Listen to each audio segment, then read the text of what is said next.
অরিন্দম দা আপনার কাছে আবার হয়তো যাব, কিন্তু অরিত্রর কাছে যাওয়ার আগে একবার প্রধানমন্ত্রী নরেন্দ্র মোদী যে কথাটা বলছিলেন, অর্থাৎ made in India, make in India, বা নিজেদের এমন কিছু জিনিস তৈরি করো যেটার জন্য হ্যাঁ আমরা কি সব কিছু দেশীয় ব্যবহার করতে পারবো?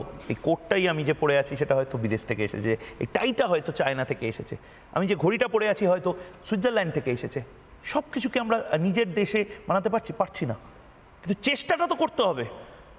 প্রধানমন্ত্রী নরেন্দ্র মোদীর এই বার্তাটাই যেন একটা ভয়ানক জায়গা নিয়ে ফেলছে সিআইএর কাছে। সিআইএ বুঝতে পারছে যে ডোনাল্ড ট্রাম্প আটকাতে পারবে না, ডোনাল্ড ট্রাম্প আসবে যাবে, সিআইএ থাকবে যেভাবে আইএসআই থাকে, এবং সিআইএ যেন তেন প্রকারণে বোধহয় এবার কিছু পাপেটকে সামনে গিয়ে দিয়েছে। অরিত্র, একই প্রশ্ন, মানে কোথাও গিয়ে একটা ক্রাইসিস তৈরি করা। দেখো, সরকার আসবে সরকার যাবে, কিন্তু দেশটা যদি বিক্রি হয়ে যায়, বাংলাদেশে কি হচ্ছে সেটা আমরা দেখতে পাচ্ছি, একদম পাশের দেশ, তুমিও দেখতে পাচ্ছ আমিও দেখতে পাচ্ছি।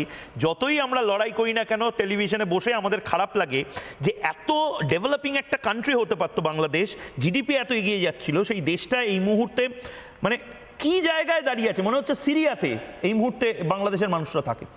ভারতকে যেন একটা রেপ্লিকা করতে, বা তুমি সিনেমার দলের সিনেমার জগতের মানুষ, একটা সিকুয়েল বানানোর চেষ্টা হচ্ছে বাংলাদেশ স্টাইলে। অরিত্র, দেখুন, আমার প্রথম প্রশ্নটাই হলো যে ইলেকশন কমিশন এবং ইলেকশন প্রক্রিয়াটার ওপরে মানুষের আস্থা যাতে উঠে যায় সেই ব্যবস্থা নেওয়ার জন্য বিরোধী দল উঠে পড়ে লেগেছে। এবার আমার প্রশ্ন হচ্ছে যে একদম লেটেস্ট যে বড় ইলেকশনটা হয়েছে সেটা হচ্ছে আমাদের পার্লামেন্ট বা লোকসভার ইলেকশন। আমাকে একটা কথা বলুন, প্রধানমন্ত্রী একটা বড় লার্জ টার্গেট দিয়েছিলেন যে 400 পার হয়ে যাবে ইত্যাদি ইত্যাদি। এবার আমরা জানতাম, যারা অ্যানালিসিস করেছি আপনার চ্যানেলেও, যে হয়তো ওটা পূরণ হবে না, এবং আমরা দেখলাম ড্রাস্টিক্যালি পূরণ তো হলোই না, এবং মানুষের কোথাও গিয়ে হয়তো সরকারের প্রতি সেই জায়গায় আস্থা ছিল না এই সরকারের প্রতি, তার জন্য বিজেপির সিট কিন্তু বেশ খানিকটা কমলো।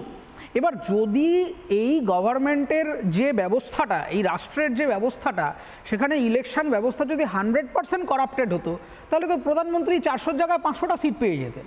তাহলে তার সিট কমলো কী করে? প্রথম কথা, কমলো মানে তার মানে যে লোকটা তাকে ভোট দেননি, তার মানে তার ভোটটা কাউন্ট হয়েছে বলেই তার সিটটা কমলো, এটা হচ্ছে ফার্স্ট। দ্বিতীয় কথাটা হচ্ছে, আপনি যদি দেখেন, আমরা একটু ব্রিটিশ শাসন থেকে যদি শুরু করি, সবসময় বাইরের যে উপনিবেশিক শক্তি যখন একটা জায়গায় কলোনি তৈরি করে, তারা কিন্তু বাইরে থেকে পুরো লটবহরটা আনে না। ব্রিটিশরা যখন আমাদের এখানে শাসন করছিলেন, তখন তারা কিন্তু পুরো সৈন্য সামন্ত আমাদের ব্রিটেন থেকে আনেননি। এখানকার লোকেদেরকে ব্রেন ওয়াশ করে এখানকার একটা অংশের মানুষকে এখানকার মাতৃভূমির এগেনস্টেই ব্যবহার করা হতো। সেই কারণেই কিন্তু ব্রিটিশ সেনাবাহিনী, ব্রিটিশ পুলিশ, ব্রিটিশ যে এক্সিকিউটিভ ব্যবস্থা, তার মধ্যে তো ভারতীয়রাই করতেন। একজন ভারতীয় আরেকজন ভারতীয়কে লাঠিপেটা করছে, গুলি করে মারছে একজন সাদা চামড়ার লোকের নির্দেশে, এই তো ইতিহাস। এবার বিষয়টা হচ্ছে যে এইটাই সময়ের সাথে সাথে বিবর্তিত হতে হতে এখনকার যুদ্ধক্ষেত্র তো আর গুলি বন্দুক কামান নিয়ে হয় না, এখন স্ট্র্যাটেজিক ওয়ারফেয়ার, ইকোনমির ওয়ারফেয়ার, অর্থনীতির ওয়ারফেয়ার। এবার এখন যেটা হচ্ছে সেটা হচ্ছে নব্য উপনিবেশবাদ। আজকে এই যে বাংলাদেশের রেফারেন্সটা নিয়েছেন অত্যন্ত গুরুত্বপূর্ণ। বাংলাদেশ এবং ভারতের ডিপ স্টেটের অপারেশনটা খানিকটা একই। কিভাবে এক? আপনি দেখুন, ভারতবর্ষের বুকে আপনি স্ট্র্যাটেজিক্যালি একাধিক গভর্নমেন্টের রিপোর্ট স্টাডি করলে বুঝতে পারবেন যে এই একই মডেল বাংলাদেশে আছে, সেটা হচ্ছে এনজিও মারফত কমিউনিকেশন পৌঁছে দেওয়ার মডেল। এই একই ঘটনা বাংলাদেশে আমেরিকা করবার চেষ্টা করেছে, বিভিন্ন জায়গায় আদিবাসীদের ডেভেলপমেন্টের নামে একটা এনজিও করে দিচ্ছে, তার সাথে ভারতবর্ষের কোনো বডির কোনো সম্পর্ক নেই। এখানে শিক্ষা প্রসারের নামে করে দিচ্ছে, শিক্ষা প্রসারের নামে বাচ্চাগুলিকে শেখাচ্ছে যে এই সমাজ, এই ভাষা, এই রাষ্ট্র, এই দেশ, এই ভূমি আসলে খারাপ, তুমি পশ্চিম থেকে যা শিখছো। আমার কাছে একটা হিসেব ছিল, আমি সেটা এখন মনে করতে পারছি না। বাংলাদেশে আমি সেটা ব্রেকও করেছিলাম, বাংলাদেশে নির্বাচন নিয়ে আলোচনা সেমিনার করার জন্য নাকি সিআইএ খরচা করেছিল প্রায় 100 কোটি টাকার উপর। Exactly so. এবং এই যে ইলেকশন কিভাবে হয়, মানে নিশ্চয়ই সিঙ্গারা, মিষ্টির প্যাকেট এইসব দিতে 100 কোটি টাকা খরচা হয়েছে বাংলাদেশে। এবং বিষয়টা হচ্ছে এই যে বিভিন্ন এনজিও বা গ্রাউন্ড লেভেলগুলিতে ভারতীয় কাঠামোর ছদ্মবেশে এই ডিপ স্টেটের বিভিন্ন এজেন্ট বা স্লিপার সেলগুলি ঢুকে পড়ে, এবং ঢুকে পড়ে এরা যেটা করে, মানুষের মধ্যে আমাদের এক্সিস্টিং স্ট্রাকচারটা সম্পর্কে একটা অনাস্থা তৈরি করে। আমি খুব বিরক্ত হয়েছিলাম এবং রুষ্ট হয়েছিলাম যখন পার্লামেন্টে দাঁড়িয়ে বিরোধী দলনেতা ডোনাল্ড ট্রাম্প ভারতবর্ষের অর্থনীতি নিয়ে কি বলছেন সেটাকে জাস্টিফাই করার চেষ্টা করছেন, রাদার দেন তার কাছে তো স্ট্যাটিস্টিক্সটা রয়েছে যে ভারতবর্ষের অর্থনীতি জিডিপি কি, ভারতবর্ষের এই মুহূর্তের ইনইকুয়ালিটিটা কমছে, ভারতবর্ষে কোথায় কোথায় ক্যাপেক্সে বিনিয়োগ বাড়ছে, সেই তথ্যটা তো বিরোধী দলনেতার কাছে রয়েছে। অথচ তিনি নিজে একটা ভারতবর্ষের বিরোধী দলনেতা যার কাজ সরকারকে সঠিক প্রশ্ন করা, সেইটা না করে তিনি ডোনাল্ড ট্রাম্পের জয়ধ্বনি গাইলেন যে উনি বলেছেন ডেড ইকোনমি, তাই আমি ডেড ইকোনমি। মানে ডোনাল্ড ট্রাম্প যতক্ষণ না বলবেন যে আমি ভারতীয়, তার মানে ভারতীয় না, উনি সার্টিফাইং অথরিটি।